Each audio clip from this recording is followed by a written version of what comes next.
to get here. Boasting some of the most promising youngsters in world football, they're rested after a free week. No, of course, but we don't pay so much wages and the salaries, of course. Big part of it, and it's great after almost 24 years that we are reaching this level again. And stop the ball to him and try and make him as uncomfortable as possible in this atmosphere today. Oh, this is a hell of an And then dismantling the holders, Real Madrid and Juventus. The average age of the Ajax starting 11 is 25 years and 216 days. It's the youngest semi-final lineup. I think already, you're seeing the impact of the loss of Son. We know he's a top player, but that was a great position that just got into there. Loads of space with Lucas gaps, and obviously in doing so, they share the load when it comes to scoring goals. Here's Frankie de Jong. The two managers is all important on a night like this, and the way that Tottenham go about it, they'd love to score in the home leg, but what they don't want to do, Jermaine, of course, is... Didn't really see any runners, didn't see any aggressive runs in behind that Ajax back line that they need to really worry about tonight, and that's what Lucas Moura has.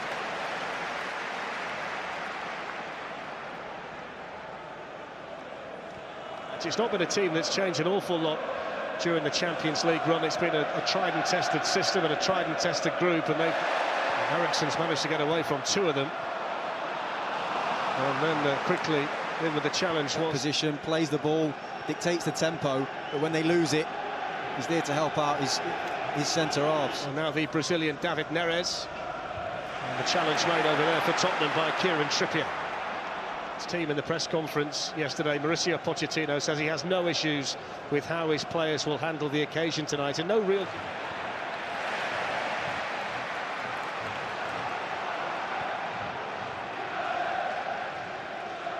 Here's Tagliafico and now De Jong. Frankie de Jong. Feel like they've almost... It feels like they've come into the game with like a defeated attitude. Which is... There's Fernando Llorente. Look who's there. Tonight is the regular right-back in the best 11 for Ajax, but Veltman a really able replacement. comes on, I think one of the centre-halves will be coming off to try and get another body in midfield. And Yama's lost it. The crowd growing restless. It was the same again though, Fletch. Moura's done well. Against Juventus, he did a really good job kind of helping out whenever Ronaldo got on the ball. He sits there and he does this all day long, De Jong. To deal with.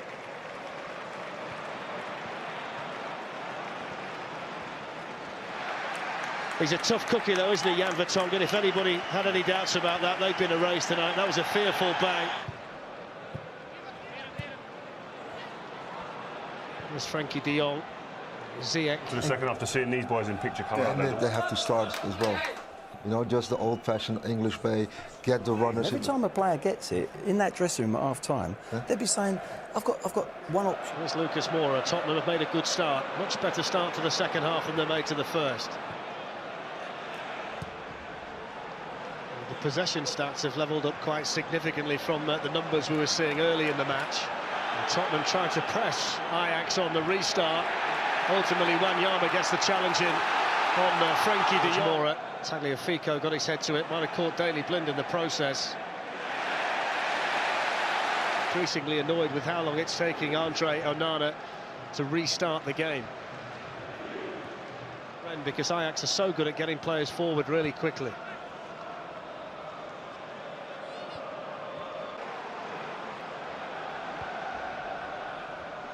There's Frankie de Jong, barged into by...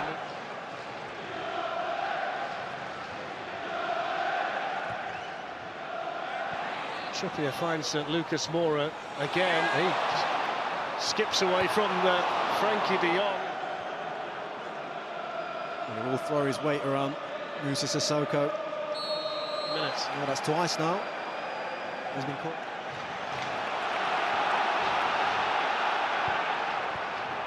Given away by David.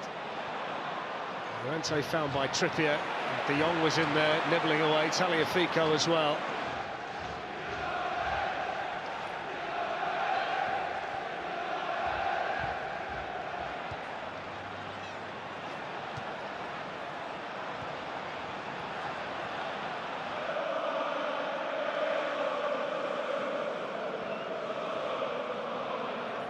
Time back again, Jermaine. He'd go out there to the other side. He's just got to get his head up.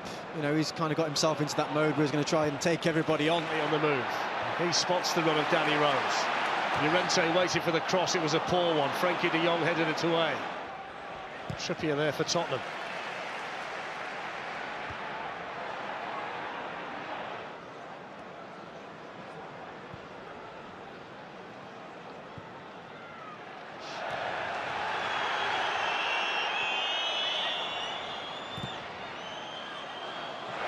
I think he did. I just think he needed to create another angle, and he knew that, which delayed the pass. Players hand in hand there, celebrating in front of their supporters, who are very satisfied. 1 inch in. If you get that away goal, Ajax have got it tonight, and they deserved it. The way they opened the game up, the first 30 minutes, they were different class to Tottenham. But who's to say?